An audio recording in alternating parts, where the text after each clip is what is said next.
আজকে হলো বাচ্চা অসুস্থ হলে একটা মায়ের যে কতটা কষ্ট হয় বা কতটা অ্যাডজাস্ট করতে হয় সেটা দেখতে থাকো। হ্যালো বন্ধুরা, গুড মর্নিং। এই কুয়াশা ভর্তি একটা সকালবেলা তোমাদের গুড মর্নিং জানাচ্ছি। আর হচ্ছে আমার গাইড তরফ থেকেও তোমাদের গুড মর্নিং। আজকে পুরো ভর্তি কুয়াশা, সকাল সকাল আজকে ঘুম থেকে উঠতে পারিনি, কেননা আজকে হয়েছে 7টা বাজে, 7:10 হয়ে গেছে ঘুম থেকে উঠতে উঠতে। তো যাই হোক, আজকে হচ্ছে কুয়াশা ভর্তি একটা সকাল। আমার তরফ থেকেও তো গুড মর্নিং আছে, সাথে আমার গাইড তরফ থেকেও তোমাদের গুড মর্নিং, ওয়েলকাম। আজকে সকালবেলা থেকে শুরু করলাম আজকের ভিডিওটা। কুয়াশা দেখো কেমন ভাবে পড়েছে, দেখো পুরো ভরপুর কুয়াশা ভর্তি। তো আমার একটু ঘুম থেকে উঠতে লেট হয়ে গেছে, না হলে আরো হচ্ছে কুয়াশা ছিল। আমি জানি শুনে আজকে লেট করে উঠেছি, কেননা সোনাই স্কুলে যাওয়ার নেই, আজকে সানডে ছুটি, তোমাদের দাদাভাইয়ের ডিউটি যাওয়ার নেই, আজকে আমি ফুল মস্তিতে থাকবো। তো সেই জন্য আর যদি বলে আমার মিষ্টি কেমন আছে, আগের তুলনায় অনেকটাই ভালো আছে। যাই হোক, তোমাদের আশীর্বাদে খুব ভালো আছে। আর চলো, আজকের ব্লগটা এখান থেকে শুরু করেছি, সকাল থেকে পুরো দেখতে থাকো, ঠিক আছে? আজকে বর বউ দুজনে আজকের ব্লগ করবো। এখনই গোয়ালঘরে ঢুকলে হবে না, এখনো ঘরের কাজ বাসি আসি কিছু করা হয়নি, সেগুলো আগে করে আসি, তারপরে হচ্ছে গোয়ালঘরের কাজ। ঘর থেকে চলে আসলাম, এই মানে গোয়াল ঘর থেকে ঘরে চলে আসছি। এসেই দেখো কতগুলো জামা কাপড়, সেদিন ধুয়েছিলাম সমস্ত জামা প্যান্টগুলো, ভাঁজ করার সময়ই পাচ্ছি না গো। ভিডিও করে বাচ্চা সামলাইয়ে এত কিছু করতে করতে না সময় হচ্ছে না, যে হচ্ছে আর কি মানে কোন দিকটা কি করে আগাবো সেটা বুঝে পারছিলাম না। তো আজকে সকালবেলা সানডে, তো আজকে একটু ঘুম থেকে লেট করে উঠেছি, ছেলের স্কুল নেই, সেই টাইমটুকু যতটুকু টাইমে আমি টিফিন করে দিই, সেই টাইমটুকু আমি জামা প্যান্টগুলো গুছিয়ে রাখবো। দুদিন ধরে খাটের উপরে জামা প্যান্ট আছে, আজ গোছানোর সময় পাচ্ছি না, তো চলো গুছিয়ে নিই। যাই হোক, বাসি গদ্দ ঝাড় দেওয়া হয়ে গেছে কমপ্লিট। এখন হচ্ছে সবাই ঘুম থেকে উঠে গেছে, এখন আমার বর মশাই ঘুম থেকে ওঠেনি, চলো তাকে একটু দেখে দিই।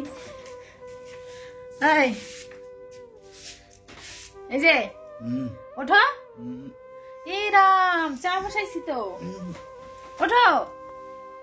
হ্যাঁ, ওঠো ওঠো ওঠো ওঠো ওঠো তাড়াতাড়ি। নাকি চা বসাইছি, পরে কিন্তু চা দেবো না, ঠিক আছে? পরে খাবো না তো চা, চা বানাতে আমার কাছে মনে থাকে যেন। তোমাদের ক্যামেরার সামনেই কথা বলেছে, ঠিক আছে? আমি হচ্ছে মনে রাখবো, চা চাওয়ার সময় আমাদের আইসো, ঠিক আছে? হ্যাঁ, চা চাওয়ার সময় আমাদের আইসো, চা দাও করে, হ্যাঁ? তারপরে দেখো, ঠিক আছে? আমি বানাই খাচ্ছি চা। তো চলো এখন চা বানাচ্ছি। এখানে দুধ গরম বসিয়েছি, কারেন্টটা নেই, কারেন্ট চলে গেছে। দুধ গরম বসিয়েছি, এখন চা করবো, চা খেয়ে তারপর যাবো গায়ের কাজের ধারে। আর আজকে কি রান্নাবাড়ি হবে, কি হবে, আজকে সানডে স্পেশাল তো কিছু হওয়ারই কথা, দেখা যাক কি হয়। এখনো ঘুম থেকে উঠতে যাচ্ছে না, কখন ঘুম থেকে উঠে কখন যাই মার্কেটে বাজার করে নিয়ে আসবে। তো যাই হোক, চলো চা বানাই, চাটা খাইতে পড়ে। তো মিষ্টিকে এখন ঘুম থেকে উঠেছে, কিছুক্ষণ হয়েছে, কটা ভাত খাইয়ে দিয়েছিলাম। এখন ওকে হচ্ছে একটু গা হাত পা ধুয়ে দেবো, মোছায় দেবো, মাথা ধুয়ে দেবো, গরম জল করেছি। না মা, গরম জল করছি না, না মাথা মোথা না ধুইলে না মাথা ভার কমবে না। চলো, এখানে দেখো গরম জল করা হয়েছে, চলো। যেহেতু আজকে সানডের ভিডিও ছিল, তো সানডের সকালবেলাও মিষ্টির শরীরটা এমনটাই খারাপ ছিল, বিছনা থেকে উঠতে পারছিল না, মাথা ভার, উঠলেই মানে মাথা ঘোরাচ্ছে আর কান্না করছে।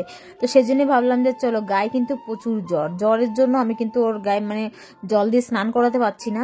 তো সেজন্য গরম জল করে মাথায় মানে জল দিচ্ছি, যাতে করে মাথার সেই গরমটা বা মাথা ঘুরলি ভাবটা চলে যাক। আসলে বমি করলে না শরীর অনেকটা কমজোরি হয়ে যায় গো, তো সেজন্য ওর কমজোরি ভাঙার জন্য মাথায় জল দিয়ে দিয়েছি। পরে জামা প্যান্ট সমস্ত খুলে পুরো গাটাকে ভালো করে গরম জল দিয়ে মানে গা পুরো মুছে দেওয়া হয়েছে, যাতে করে মানে হয়, শরীরটা সুস্থ হয়। মাথার যন্ত্রণায় ওর বাঁচছে না, বাট মাথা এতটা ওজন হয়ে আছে আর কি। তো যাই হোক, অনেকটা কষ্ট করে, দেখো একটা বাচ্চা অসুস্থ হলে না মাকে যে কত কিছু মানে সাফার করতে হয় সেটা একমাত্র সেই মাই জানতে পারে। কেননা এই যে দেখো, আমার মেয়েকে সামলানো হচ্ছে, সাথে আবার রান্না বাড়া আছে। দেখো, মেয়েকে সামলানোর মতন কেউ নেই বর্তমান, আমি ছাড়া ওর কেউ কেউ নেই এখন।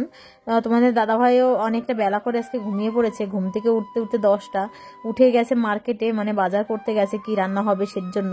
তো ও আনতে গেছে, সেই ফাঁকে আমি মিষ্টিকে রেডি করে নিয়েছি। তারপরে কিন্তু আমি গায়ে খাওয়ানো দোয়ানো সমস্ত আর কিন্তু আমাকেই করতে হয়, তোমরা তো বুঝতেই পারছো। সমস্ত কিছু করে তারপরে হচ্ছে বাচ্চা সামলানোর সাথে যদি বাচ্চার অসুস্থ হয়, দুটো বাচ্চা অসুস্থ, তাহলে আমার উপর থেকে কি যাচ্ছে একমাত্র তোমরাই বুঝতে পারছো।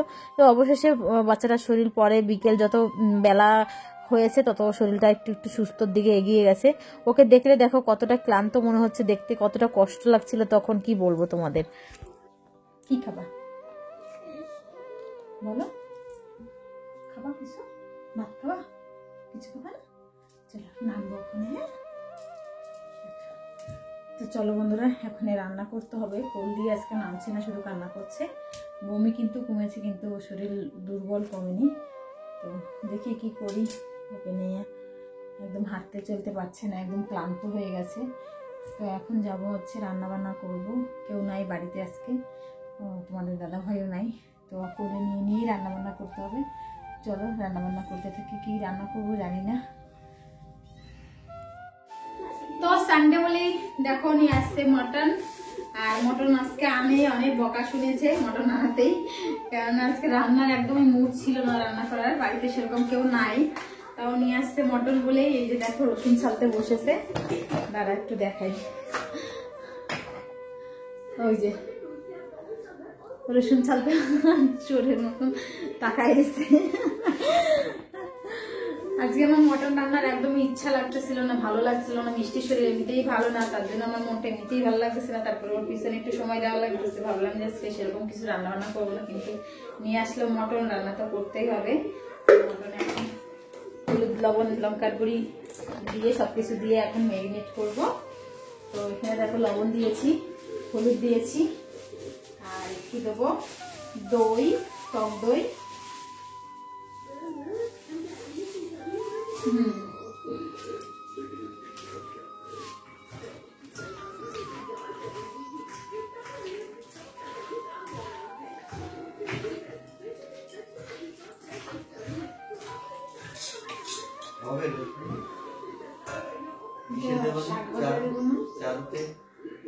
চালু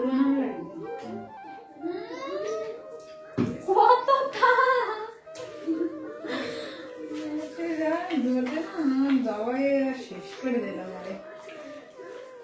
তো যাই হোক, এখানে হলুদ লঙ্কার গুঁড়ি দেওয়া হয়নি, হলুদ লবণ আর হচ্ছে দই দেওয়া হয়েছে। দই দিয়ে ম্যারিনেট হতে থাক, আমি ততক্ষণে মশলা করতে থাকি। অনেক ভর্তি বাসন আছে, বাসনগুলো ধুতে হবে। মশলা করতে হবে, বাসনগুলো দিয়ে নিই। ভাতের দেখছি সব রয়েছে এগুলো। সকাল থেকে যাই খাওয়া দাওয়া হয়েছে টুকটাকি সবটা বেসিন ভর্তি হয়ে গেছে। তো সকাল থেকে মানে সময় দিতে পারছি না, দেখো বাচ্চাকে সময় দিতে হচ্ছে, সেজন্য কিন্তু এখানে সময় দিতে পারছি না। তোমাদের দাদাভাইকে বলেছিলাম যে আজকে সেরকম কিছু রান্নাবান্না করবো না, শরীরটা ভালো না, আমার মনটা অনেকটা খারাপ ছিল। তো ও দেখি আবার মটন নিয়ে আসছে। আসলে ওরও ইচ্ছা ছিল না মটনের, এবার আলাদা গল্প আছে। আসলে কাকিমা আজকে আমাদের এখানে মিশনে আছে, সেখানে মিশনে আজকে সারদা মায়ের দিবস ছিল, তো জন্মদিবস ছিল, সেখানে গেছিল। আর বাড়িতে সেরকম বলতে আমি, আমার মিষ্টি আর তোমাদের দাদা ভাই, ছেলে গেছে ওর টিউশনের তরফ থেকে ভোজি খেতে। তাহলে 3 জনের জন্য আমি ভেবেছিলাম যা হোক সাদা সাদা কিছু রান্নাবান্না করব। কিন্তু যখন দুধ দিতে গেছিলো, দুধ দিতে যেতে হয় আমাদের কাকাদের বাড়িতে, তো দুধ দিতে আসার সময় মটনওয়ালা ভাই তোমাদের দাদা ভাইয়ের সাথে খুব পরিচিত আছে, তো সে বললো যে ভাই নিয়ে যা, সুন্দর মটন আছে। তো বেশি আনেনি, 3 পার মতন না 8 কিলোর মতন মটন এনেছে। তো সেটাই মানে বললো যে আমাকে ডেকে সেদে দিল। তো আমি বললাম যে ডেকে তো দিল, কিন্তু পয়সা তো ঠিক নিয়েছে। হ্যাঁ, তো সেটা নিয়ে আর কি বকাবকি করছিলাম। এই যে এখানে দেখো কত বরের সাথে তকতকি করছে, ওই জিনিসটা নিয়েই আর কি। আসলে আমাদের এই গ্রামের সাইড থেকে যাওয়ার সময় বিরাট আমবাগান আছে, তো সেই আমবাগানে প্রচুর লোক পিকনিক করছে। তো সেগুলো দেখে তোমাদের দাদাভাই বললো লোকের পিকনিক খাওয়া দেখে ইচ্ছা হলো গো, তাই জন্য নিয়ে আসছি। তো দেখো বউ মানে বউ অজান্তে আনলে তো বউর কাছ থেকে একটু বকা খেতেই হবে, এটা সব বাড়ির পুরুষদের খেতে হয়। তো আমার বর তার সেই সবার মধ্যেই একজন আর কি। তো সেজন্য আমার কাছে একটু বকা খেচ্ছিল। আসলে আমার মন ভালো ছিল না, রান্না করার ইচ্ছাও ছিল না ওর জন্য, সের জন্য বাস, ওর জন্য। নাহলে রান্না করতে তো হবেই, আমরা মেয়ে জাত বিয়ে করেছি, শ্বশুরবাড়ি এসেছি, রান্নাবান্না না করে খাওয়ালে শ্বশুরবাড়ি কারোর মন পাবো বলো? তো সেটা তো অবশ্যই আছে, কিন্তু একদিন হয় না একটুখানি যদি একটু ছুটি পেতাম, রান্না থেকে একটু মুক্তি পেতাম, তো এইগুলো না আমাদের হয় না।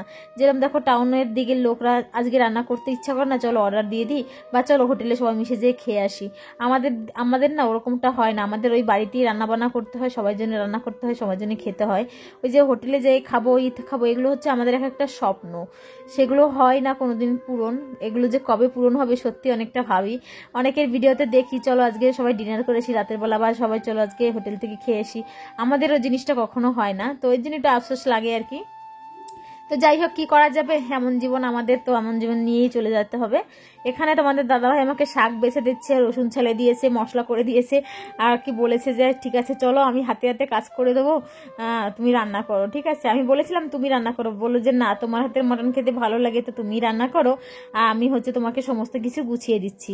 আসলে এখানে বলছিলাম শাকগুলো তো কচি কচি শাক, তো এত মোটা মানে এত গোড়া ছালছে যে অর্ধেকটা শাক ফেলে দিচ্ছে আর অর্ধেকটা নিচ্ছে, মানে গাছের খালি পাতাগুলো নিচ্ছে আর গোড়াগুলো মানে গোড়ার অর্ধেকটা ফেলে দিচ্ছে। কি বলবো বলো, বেটা ছেলে দিয়ে কাজ করালে এরকমই হয়। তো যাই হোক, এখানে ওর দিকে কথা বলতে বলতে এখানে দেখলাম যে আমি পেঁয়াজ ভাজা বসিয়ে দিয়েছিলাম মটনের জন্য তেল দিয়ে, তো সেগুলো দেখি হয়ে গেছে, মানে ভাজা বেশি হয়ে যাচ্ছিল, তাড়াতাড়ি করে যে আবার মটনটা দিয়ে দিলাম। তো যাই হোক, মটন রান্না করছি এখন দেখো মিষ্টিকে অনেকটা সময় টিভি দেখতে দিয়েছিলাম, টিভি দেখতে দেখতে এই যে চলে আসলো আমার কোলে। আমরা কি নামতেছি মিষ্টি, এই যে মাংস, তুমি মাংস খাবা? বাবা ভেরি গুড। এটা হচ্ছে কি মাংস? মটন, পোল্ট্রি না, ছাগলের মাংস। মুরগি না, ছাগলের মাংস খাবা তুমি? মুরগির মাংস খাও, ছাগলের মাংস খাও না? গাতে জ্বর কমে না কেন? গা গরম, জামার উপর দিয়ে আমার হাত পুড়ে যাচ্ছে। একটু জলের ওষুধ খাওয়া দেবো? অল্পটা খাও, ওষুধ না খাইলে ভালো হবে তাড়াতাড়ি, বলো তাড়াতাড়ি খাই। ওর গায়ে কিন্তু এখনো ভীষণ জ্বর, কিন্তু এখন একটু কান্নাকাটি করছিল, তো সেজন্য কোলে নিয়ে নিলাম। আর ও ছাগলের মাংস খায় না, মুরগির মাংস খায়, সেটাই তো তোমরা শুনতে পেয়েছো। আসলে ছাগলের মাংস ছাগল দেখলে কি না পায়, কিন্তু কোন কিসের মাংস কি আর বোঝে বলো? তো যাই হোক, ওকে ওষুধ খাওয়ানো নিয়ে ওর সাথে পুরো একরকম যুদ্ধ করতে হয়, ওষুধ মোটে খেতে চায় না, এত অবস্থা আর কি বলবো। ওকে ওষুধ খাওয়ানোর সময় দুজনে দু হাত দিয়ে চেপে ধরে ওষুধ খাওয়াতে হচ্ছে আমাদের, না খাওয়ালে সুস্থ হবে না। তো তার জন্য এখানে আমার কিন্তু মটন রান্না হয়ে গেছে, কষানো হয়ে গেছে, মাটনে দিয়ে দিয়েছি ঝোল। ঝোল দিয়ে প্রেসারে দিতে হবে, যেহেতু মটন মানে খাসিটা অনেকটা বড় ছিল ছাগলটা, তো সেজন্য সেই মাংস প্রেসারে না দিলে খাওয়া যাবে না, একটু শক্ত থাকে বুঝতেই পারো, তো সেজন্য প্রেসার কুকারে দিয়ে নিচ্ছি। আর হচ্ছে রান্না হয়েছিল আজকে শাক ভাজা, ওই পাশটায় হবে শাক ভাজা, ওই পাশে কড়াই বসিয়ে দিয়েছি, দেখো শাক কুচিয়ে রেখে দিয়েছি পাশে। তো সানডে হলে আমাদের বাড়িতে সত্যি একটু স্পেশাল কিছু রান্না হয়। আজকে রান্না বান্না করতে করতে আজকে বিদায় নিচ্ছি, কেমন লেগেছে জানি না, ভালো থেকো।